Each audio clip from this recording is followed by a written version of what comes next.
তো বন্ধুরা এই যে মেয়েকে রেডি করিয়ে যথারীতি বেরিয়ে পড়লাম, ঠিক আছে, স্কুলের উদ্দেশ্যে। তো চলো। Hello everyone, good morning. কেমন আছো তোমরা সবাই? আশা করছি তোমরা সবাই ভালো আছো, আর আমিও খুব ভালো আছি। তো নতুন একটা ব্লগে তোমাদের সকলকে জানাই ওয়েলকাম।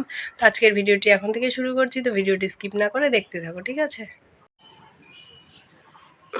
আজ ঘুম থেকে উঠতে প্রচুর লেট হয়ে গেছে বন্ধুরা। দেখো বিছানার অবস্থা, বিছানার অবস্থা খুবই বাজে। শুধু ঘরটা ঝাড়ু দিয়ে মেয়েকে খাইয়ে স্কুলে দিয়ে এসেছি, বাস। আর বিছানাটা এখন উঠিয়ে নেব, ঠিক আছে। উঠিয়ে আমি খেয়ে নেবো, আমারও খিদে পেয়ে গেছে। বেলা তো হয়ে গেছে 10:50, 11টা বাজতে চললো, এখনও বিছানার অবস্থা। মেয়েকে এইমাত্র স্কুলে দিয়ে আসলাম, ঠিক আছে। তো বন্ধুরা এই যে বসে পড়লাম বিছানা উঠাতে, ঠিক আছে। আজকে যেন ল্যাথখোর ল্যাথখোর দিন, মানে শরীরটা ঝিমঝিম করছে, আমাকে দেখে বুঝতেই পারছো। শরীরে এনার্জি কম আজকে কাজের, মানে ঘুম পাই এই দিনটা আসলেই, কেন জানি না শুধু ঘুম পাই। সারাদিন ঘুম ঘুম, মনটা বলছে শুধু ঘুমোই, ঠিক আছে। কিন্তু ঘুমোলে তো হবে না, কাজ করতে হবে, প্লাস 1:30টার মধ্যে মেয়েকে আনতে যেতে হবে। তো তার আগে আমাকে কমসে কম স্নান করে পুজোটা সেরে ফেলতে হবে। তো তাই তাড়াতাড়ি করে কাজটাই সেরে নিই। এই বিছানাটা উঠিয়ে খেয়ে নেব, খেয়ে সব কাজ করে স্নান করে পুজো দিয়ে তারপরে মেয়েকে আনতে গেছি। তো মেয়েকে এনে তারপর স্নান করিয়েছি, ঠিক আছে। তো সেটা তোমরা ভিডিওর পর এর পরে দেখতে পারবে। তো তারপরে আর কোনো ভিডিও করিনি, ডাইরেক্ট মেয়েকে একদম তাড়াহুড়ো করে নিতে চলে গেছি, বুঝতেই পারছো। এর মাঝখানে যদি আমি ভিডিও করতাম তাহলে মেয়েকে আনার টাইমটা পার হয়ে যেত। আর বিছানাটা ভাবছি কেচে দেবো, অনেক দিন থেকে কাচবো কাচবো ভাবছি। মানে সেদিনই পাতলাম, কিন্তু হালকা কালার চাদর তোমাদের বলেছি না নোংরা হবে, হ্যাঁ নোংরা হয়েই গেছে। কালারটা হালকা, তো একটুতেই মনে হয় কি নোংরা হয়ে গেছে। তো দেখছি সানডেতে যদি কাচতে পারি।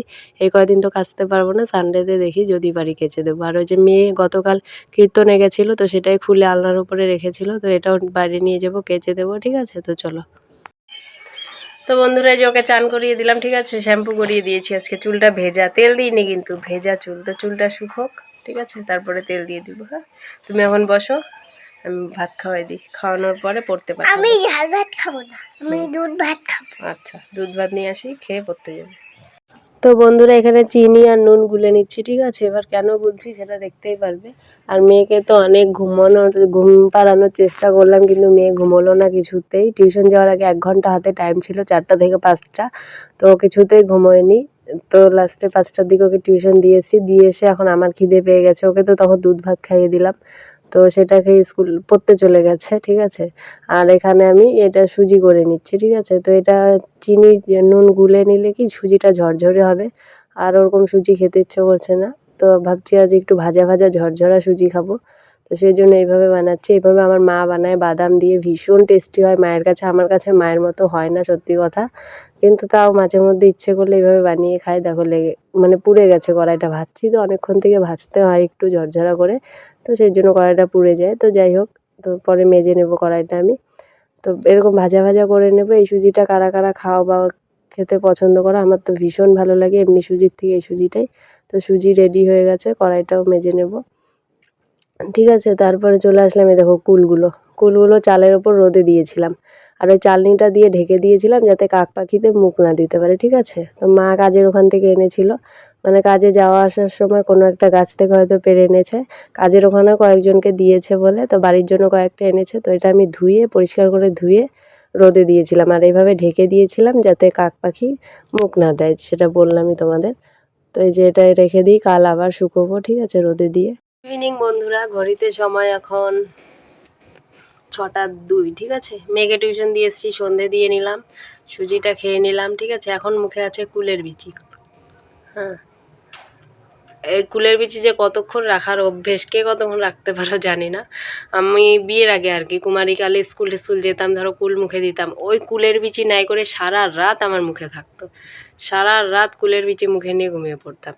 হ্যাঁ, অনেকে যারা এটা অভ্যেস নেই তারা কিন্তু ঘেন্না পাবে, ভাববে হয়তো কীরকম করে রাখে, কিন্তু না, এটা একটা অভ্যেস, নেশার মতো।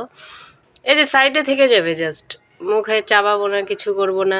এই যে সাইডে রেখে দেবো, রেখে দিয়ে ঘুমিয়ে পড়বো, বা মানে সহজে ফেলতে ইচ্ছে করে না।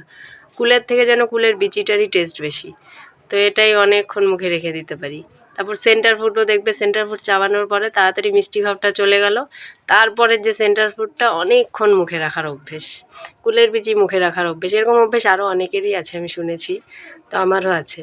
তাই দেখো কুলের বিচিটা মুখে দিলাম, সন্ধে দেওয়ার পর একটা কুল খেলাম, তোমাদের দেখালাম কুলটা, তখনই একটা মুখে দিয়েছি। দেখে এত লোভ লাগছে। কুলগুলো শুকিয়ে ফেলার পরে ভীষণ মানে দারুণ লাগবে, কুলগুলো খুবই টেস্টি। মাকে বলবো আরও নিয়ে আসতে। আমার মেয়ে তো কুলের পোকা, বলছে কি চালের ওপরে রোদে দিয়েছিলাম, তো বলছে কি যে মা কুল কুল সেন্ট বেরোচ্ছে, কুলের গন্ধ পাচ্ছি আমি। আর ওকে তো আমি দেবো না, আর দেখলেই তো খেতেই থাকবে, কাশি হয়ে যাবে, ভয় লাগে। শুকনো কুল খেলে অসুবিধে নেই, কাঁচা কুলটা খেলে তো কাশি লাগবে, কাশি হয়ে যাবে আর কি। তো আমি বলছি কি না কুল না, বলে কি চালের ওপরে ওটা কি দেখা যাচ্ছে, আর আমার এই ঘরটা তো উঁচু, এই ঘর থেকে দেখো ওই বারান্দার চাল পুরো দেখা যায়, ওই ঘরগুলো নিচু। তো বলে কি ওই গামলার মধ্যে কি আছে ওখানে, আমি বলছি কি ওখানে শাক, দিদুন শাক কেটে দিয়ে গেছে, শাকগুলো রেখেছি। বলে কি না পেরে দেখাও তো, দেখাও তো একটু কী আছে। আমি বলছি না ওটা এখন আমি পারবো না। তখন বললাম কি স্নান করে এখন আমি পুজো দেবো, ওটা আমি ধরবো না, ঠিক আছে। ওরকম বলে পটিয়ে পটিয়ে রেখেছি। তাও ও উঠোনে সাইকেল চালাচ্ছে আর এত নাক টনটন, আর কুলটা না সেন্টও বেরিয়েছিল। যখন রোদে দিয়েছি, যত রোদ পাচ্ছে আরও সেন্ট বেরোচ্ছে, যত রোদ পাচ্ছে সেন্ট বেরোচ্ছে। সারাদিন আমিও কাজ করেছি, খালি কুলের সেন্ট, ঠিক আছে। তখন মেয়ে বারবার বলছে কি না না কুলের সেন্ট বেরোচ্ছে, কুলের গন্ধ পাচ্ছি আমি। তাহলে ওই যে পাশের বাড়ি একটা গাছ আছে, তো ওই গাছে কুলগুলো পেকে গেছে। বলে কি কোন গাছে, কোন বাড়ি? আমি বলছি ওই যে খুশিদের বাড়ির কুলগুলো পেকে গেছে না গাছের মধ্যে, তাই ওদের গেটের পাশে যে গাছটা ওই কুলেরই গন্ধ বেরোচ্ছে। বলে গো কুলগুলো পচে গেছে তাই গন্ধ বেরোচ্ছে? আমি বলছি হ্যাঁ। অনেকক্ষণ পরে এসে আবার বলে কি না তুমি ওই গামলাটা পেরে দেখাও তো, ঠিক আছে, গামলাটা পেরে দেখাও তো আমাকে, মনে হয় ওই গামলার মধ্যে কুলই আছে। তারপর আর কি করবো বেচারা, ঠিক আছে, এত যখন সেন্ট শুকিয়ে শুকিয়ে যাচ্ছে, খেতে খুব ইচ্ছে করছে, তারপর পারলাম। দেখে বলে কি তুমি আমাকে মিথ্যা কথা বললা, হ্যাঁ তুমি বললা ওই বাড়ির কুল পচে গন্ধ, হ্যাঁ কুল পচে গন্ধ, তুমি মিথ্যা কথা বললা। তারপরে দিলাম, 2-3টা খেলো, খাওয়ার পরে আমিও খেলাম। তারপরে এখন বলছে কি নষ্ট করছিল, পরে আবার 2-3টা খাওয়ার পরে আরও কয়েকটা হাতে নিয়েছে। তারপরে আরও কয়েকটা হাতে নেওয়ার পরে বলছে কি যে আর খাবো না আমি, নাও। কাঁচাগুলো নিয়েছে, আমি বলছি পাকাগুলো নে, পাকাগুলো টেস্ট বেশি, না কাঁচাগুলো নিয়েছে। আর খেতে পারছে না, টক লাগছে, হালকা হালকা টক আছে, বেশি টক নেই। তারপরে গিয়ে আমার কাছ থেকে একটা পাকা নিলাম, আমি দিব না আমি পাকাগুলো, আর আমি নিয়ে বিছানায় বসেছি, উঠতে আবার আলসি লাগবে। তখন তোকে তখনই বললাম পাকাগুলো নিতে, নিলি না, আমি আর পাকাগুলো দেবো না। তাও আমার হাত থেকে একটা পাকা নিল, নিয়ে খেয়ে বলছে কি সত্যিই তো এটা দারুণ। তারপরে কি করলো, এখন পাকা খাওয়া শিখেছে। এখন পড়তে যাওয়ার সময় বলছে কি আমাকে দুটো দাও না, আমি পড়তে গিয়ে খাবো। নিয়ে গেল, ঠিক আছে, নিয়ে টিউশন গেল। তো যাই হোক, অনেক কুলের গল্প করে ফেললাম, হাতটা ব্যথা হয়ে গেল ফোনটা ধরে থেকে, আর ধরা যাচ্ছে না, ঠিক আছে, পরে আসছি। তো বন্ধুরা দেখো, আমি বাবাকে বলেছিলাম যে ব্রেড পকোড়া আর পেঁয়াজি নিয়ে আসতে, খেতে ইচ্ছে করছিল। তো বাবা 2টো ব্রেড আর 4টে আলুর চপ নিয়ে এসছে। তো মেয়েকে একটা ব্রেড দিলাম, আমি একটা খেলাম, কিন্তু মেয়ে খেতে পারছে না, ঝালে অবস্থা খারাপ ওর। তো যে দেখো বাচ্চা মানুষ কিছু বোঝে না, পাল্টে নিচ্ছে, আমারটাও নিল, ওরটা আমি নিলাম, একই কিন্তু তাও বাচ্চা মানুষ বোঝে না। তো যাই হোক, এখানে দেখো ঝালে মেয়ের অবস্থা, বলছি খেতে হবে না, ও তাও খাবে। তো লাস্টে ভেতর থেকে আলুগুলো ছাড়িয়ে দিলাম, মশলাগুলো ছাড়িয়ে ওপরের খোসাটা শুধু খেয়েছে। আর এখানে চানাচুর এনেছে ওর জন্যই, বাবা ওকেই দিয়েছে, এটাও ঝালে খেতে পারছে না, তো আমি খেলাম লাস্টে। তো বন্ধুরা অনেক দিন থেকে খিচুড়ি খেতে ইচ্ছে করছিল, সেই জন্য আজকে আমি আর রান্না করিনি, মা আসার অপেক্ষায় ছিলাম। মা আসলো, বললাম মা আতপ চাল মুগ ডাল দিয়ে খিচুড়ি করো, সবজি দিয়ে, খুব খেতে ইচ্ছে করছিল। তো মা ফুলকপি আরও কি কি সবজি যেন দিয়েছে, খাওয়ার সময় পেয়েছি, অনেক রকমের সবজি দিয়ে ফুলকপি দিয়ে খিচুড়ি করেছে ঝাল ঝাল করে, আর ফুলকপির চপ করেছে, ঠিক আছে, আর পাঁপড় ভেজেছে, আর আচার ছিল। দারুণ খেয়েছি খিচুড়িটা, ঠিক আছে, মনের মতো। তো আর খেয়ে দিয়ে তোমাদের সামনে আসিনি, ঠিক আছে। তো আজকের ভিডিওটিকে এখানে এন্ড করছি। ভিডিওটি ভালো লাগলে অবশ্যই লাইক কমেন্ট শেয়ার, আর যারা নতুন প্লিজ চ্যানেলটিকে সাবস্ক্রাইব করো। আর আশা করছি তোমরা সবাই ভালো আছো। তো সবাই ভালো থেকো, সুস্থ থেকো, সাবধানে থেকো, আর আমাদের পাশে থেকো। Tata, bye bye, good night, শুভরাত্রি।